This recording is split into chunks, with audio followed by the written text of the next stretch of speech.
दोस्तों, पहलगाम आतंकी हमले के बाद वाकई किसी भी राजनेता को जो कहना चाहिए वैसा ही कुछ अखिलेश यादव ने कहा। लेकिन क्या कहते हैं, कुछ लोगों को यह नहीं चाहिए होता है, उनको विरोध जबरदस्ती करवाना है जिससे माहौल बना रहे। क्या यही सब कुछ करने की कोशिश बीजेपी कर रही है?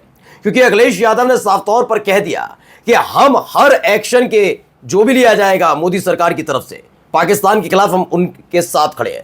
हम अपनी सरकार के बारे में अगर कुछ सवाल जवाब करेंगे तो अभी नहीं, पहले जरूरत है कि कैसे भी करके पाकिस्तान की रीढ़ की हड्डियां तोड़ दी जाए। लेकिन ये बात शायद उनके सिपह सलारों को या फिर बीजेपी आईटी सेल को पसंद नहीं आ रही। तो सोचिए, जो नेता खुलकर मोदी, शाह और पूरी मोदी सरकार को सपोर्ट करने खड़े हैं, उन्हीं नेता के खिलाफ गंदगी फैलानी शुरू कर दी गई है।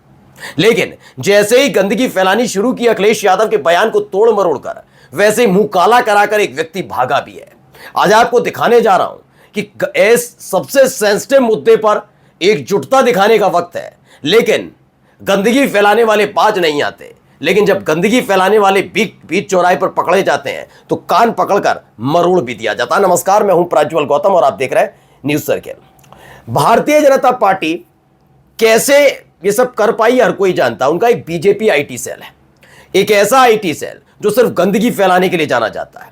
वो जन मुद्दों को, जनहित के मुद्दों को, राष्ट्रीय मुद्दों को या फिर राष्ट्रीयता की बात नहीं करता, वो लड़ाने वाली बात करेगा, गंदगी उगलेगा। यानी एक डस्टबिन से कम नहीं है वो आईटी सेल। उसकी हरकतें सब जानते हैं। यही नहीं कि कैसे पैसा खर्च करके विरोधी पार्टी के नेताओं के खिलाफ षड्यंत्र रचे गए, कैसे उन्हें बदनाम करने के लिए नई नई कहानियां गढ़ी गई, हर कोई जानता है। अभी हाल ही में दैनिक भास्कर की एक इन्वेस्टिगेट रिपोर्टिंग में खुल गया था कि अखिलेश यादव के लिए टोटी चोर जैसी चीजें थी, उसके लिए कई हम जैसे टैक्स पेयर का कई पैसा खर्च किया गया, बहुत पैसा खर्च किया गया। राहुल गांधी को पप्पू साबित करने के लिए किया गया।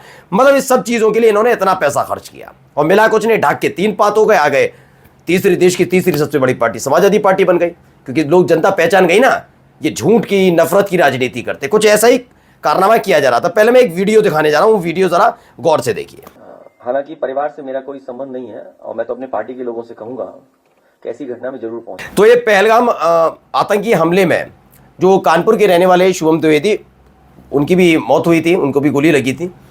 परिवार में भाई शोकाकुल माहौल है और पूरा हमारा जो न्यूज सर्किल का परिवार टीम है वो इस मौके पर श्रद्धांजलि अर्पित करता है, मृतक की आत्मा के लिए शांति की अपील करता है। और हम फिर अपील करेंगे देश की सरकार से कि मुंहतोड़ जवाब आतंकियों और उनके पनाहगारों को देनी चाहिए, उनके आकाओं को देनी चाहिए। लेकिन इन सब के साथ एक अपील और करेंगे कि जो गंदगी फैलाने वाले जितने भी ट्विटर हैंडल या पोस्ट या ये जो भी खोल रखे प्लेटफॉर्म, इनके खिलाफ भी कार्रवाई करिए, या फिर ये मान लिया जाए ये आपके इशारे पर ही गंदगी फैला रहे हैं। मैं क्यों कह रहा हूं, ये व्यक्ति जिसने इसे ट्वीट किया है, इस पूरी वीडियो को, ये आधी वीडियो है दरअसल, इन्हीं के जरिए परसेप्शन बनाते। उन्होंने कहा मैं नहीं जानता इसलिए भी नहीं गया, ये इस शब्द का इस्तेमाल उन्होंने किया, ये गलत बात नहीं। खोरपेच क्या लिखता है पहले पढ़िए। खोरपेच है तो वैसी ही हरकतें करेगा। इसने कहा पूर्व मुख्यमंत्री जी के लिए परिवार वही है जिसके नाम के आगे एक विशेष सरनेम लगा हो, सैफई से आता हो, या जिसे ये लोकसभा, राज्यसभा और विधानसभा भेज सके। पूर्व मुख्यमंत्री जी आतंकवादी घटना में शहीद हुआ हर एक परिवार, और यह देश एक परिवार है। आपके मुंह से ऐसा बयान अति संवेदनशील है। अब इन्होंने आधे बयान को लेकर खेल किया। लेकिन मैंने कहा ना, ये सोशल मीडिया है। वो दिन लद गए जब गंदगी फैलाने वालों को टास्क दिया जाता था और उस टास्क में सफल हो जाया करते थे। अब वहीं उसी जगह उनका मुंह काला होता है। एक तो समाजवादी पार्टी पहले से ज्यादा सक्रिय है, दूसरा ये ट्विटर जो है, मैं तो मुआ कहता हूं ट्विटर, बीजेपी के हिसाब से ग्रोक जैसी चीजें ले आता है। उसके बाद इन सारे के सारे जो फर्जी बैठे हुए ना राष्ट्रवादी, इनका मुंह काला कर देता है। सोचिए, गंदगी फैला रहे थे, इनका मुंह काला ऐसा हुआ ये नजर नहीं आ रहा, खोरपेच कुछ लिख पाए। देखिए क्या है, पहले इस बयान को जरा सुनिएगा, बहुत गंभीरता के साथ सुनिए क्या अखिलेश यादव ने कहा। अभी हमें जाने के लिए कह रहे हो, मुझे याद है फौजी कैंप में गया था एज ए मुख्यमंत्री। उस कमरे में आरएसएस के लोग बैठे हुए थे, उन्होंने क्या करवाया था आप पता करवाना। और जबकि वो जवान जो शहीद हुआ था वो जॉर्जियन था, मिडिल स्कूल के पास आउट हुआ, और मिडिल स्कूल से नहीं पास आउट हुआ। इसलिए आप कब उनके साथ हो, 1 मिनट हमारे साथ हो, बस ये पूरा देश जानता है। इसलिए आपने देखा नहीं किसी मीडिया के एक रिपोर्टर के साथ क्या व्यवहार हुआ है, तो इसलिए व्यवहार हुआ है क्योंकि पिछले कितने वर्षों से आप क्या कर रहे हो, क्या सुना रहे हो, आप सच्चे पत्रकार नहीं बचे हो। दरअसल सूर्य समाजवादी ने लिखा, घटना में किसी तरह से विपक्षी नेताओं को बदनाम करो, अगर गलती ना मिले तो वीडियो क्रॉप करके बदनाम करो। पॉपो को बचाने के लिए खोरपेज बहुत मेहनत कर रहा है। अखिलेश जी के 1 घंटे के वीडियो से काटकर 46 सेकंड की वीडियो लाया है।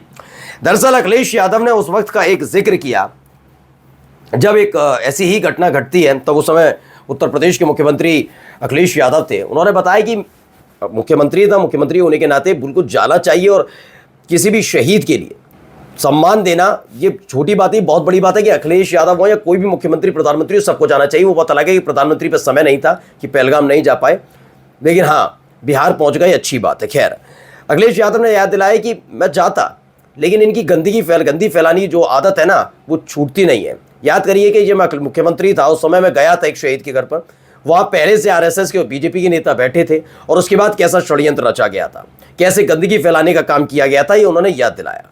यही भारतीय जनता पार्टी की नीति है। अब मैं एक सवाल पूछना चाहता हूं कि अगर आप इस आतंकी घटना को लेकर सरकार की मंशा पर सवाल उठा देंगे तो आप देश विरोधी हो जाएंगे। अगर आप सवाल पूछ लेंगे तो आप देश विरोधी हो जाएंगे। अगर आप उनका साथ दे रहे हैं तो कहा जाएगा देखिए देखिए अब तो पूरा विपक्ष भी सरकार के सामने खड़ा है, यानी सरकार दोषी नहीं है, जबरदस्ती क्लीन चिट लेने की कोशिश करेंगे। यही नहीं, इनको ऐसी घटना पर राजनीति करने में मजा आता है। वरना मैं एक सवाल का जवाब जानना चाहता हूं, अखिलेश यादव है, असदुद्दीन ओवैसी, मतलब समूचा विपक्ष कह रहा है आपके साथ खड़ा, वो कह रहा है कि नहीं इस घटना के खिलाफ तो आवाज उठनी चाहिए और मुंहतोड़ जवाब दीजिए पाकिस्तान को। ये जानबूझकर चाहते हैं कि कोई ना कोई राजनीतिक दल तो कम से कम मेरे पर उंगली उठाए। वो इसलिए जैसे ही उठाएगा उसके बाद अपने बीजेपी आईटी सेल को सक्रिय करेंगे, वहां हुड़क चुल्लुओं की फौज बैठी हुई है, गोदी मीडिया, गोदी एंकर, वो माहौल बनाएगी, बताएगी कि विपक्ष कितना बड़ा राष्ट्र विरोधी है कि इतनी बड़ी घटना पर ये राजनीति कर रहे हैं। अब इनको कोई मौका नहीं मिल पा रहा। सोचिए कितने तड़प रहे हैं ये। मैं खुल के पूरी जिम्मेदारी के साथ बोल रहा हूं कि बीजेपी के नेता बहुत बुरी तरीके से तड़प रहे हैं कि उनको कुछ नहीं मिल पा रहा है कि वो कैसे भी करके विपक्ष को कोसें। तो अब ये नया मुजमा उठा दिया कि कैसे भी करके वीडियो है इसमें से काटो, वो वहां चला गया, ये यहां आ गया। मोदी जी जाकर बिहार, पहलगाम नहीं जाएंगे, बिहार जाएंगे, चुनावी मंच पर बात साझा करेंगे, हंसेंगे, मुस्कुराएंगे, ठहाके लगाएंगे, उस पर कोई बात नहीं। सारी बातें विपक्ष की नैतिकता जांचते रहना। एक गलती हो बता देना, ये देखो जो 26-27 लोगों की मौत हुई उस पर हंस रहे हैं, ठहाके लगा रहे हैं, ये बताने की कोशिश करते हैं। अपने आका से नहीं पूछेंगे। आप यकीन मानकर चलिए जो ये लोग सोच रहे हैं कि सरकार का विपक्ष ने साथ देकर नैतिकता की बात की तो बिल्कुल ठीक बात है, लेकिन ये बीजेपी के नेताओं को पसंद नहीं आ रही, जो गुर्गे बिठा रखे के सोशल मीडिया पर उन्हें पसंद नहीं आ रही है। उनको चाहिए कि कोई ना कोई कुछ ना कुछ कहे, बस ये कहते ही सबसे बड़े राष्ट्र हित के पुरोधा बन जाएंगे नरेंद्र मोदी साहब कि देखिए कैसा समूचा विपक्ष पाकिस्तान की गोद में जाकर बैठा। ये साबित करने में जुटे हुए हैं, पेट में मरोड़ उठ रही है कि ये आदमी क्यों नहीं बोल रहा। हम साबित करें ना कि अखिलेश यादव मुसलमानों के साथ खड़े, लेकिन हो नहीं पा रहा, खेल ही नहीं हो पा रहा। इतनी बिलबिलाहट आपने आज तक देखी नहीं होगी। सोचिए इतनी गंभीर घटना पर भी जिस पर सारा ये देश एक है, सिर्फ आपको एक कोने में वो लोग खड़े नजर आएंगे जिन्हें कॉन्ट्रैक्ट दिया गया है इस देश के अंदर माहौल खराब करने का, गंदगी फैलाने का, नफरत फैलाने का। और उनको जो कॉन्ट्रैक्ट देने वाले हैं वो वही लोग हैं जिन पर जिम्मेदारी थी उन लोगों की, पर्यटकों की सुरक्षा की। नमस्कार।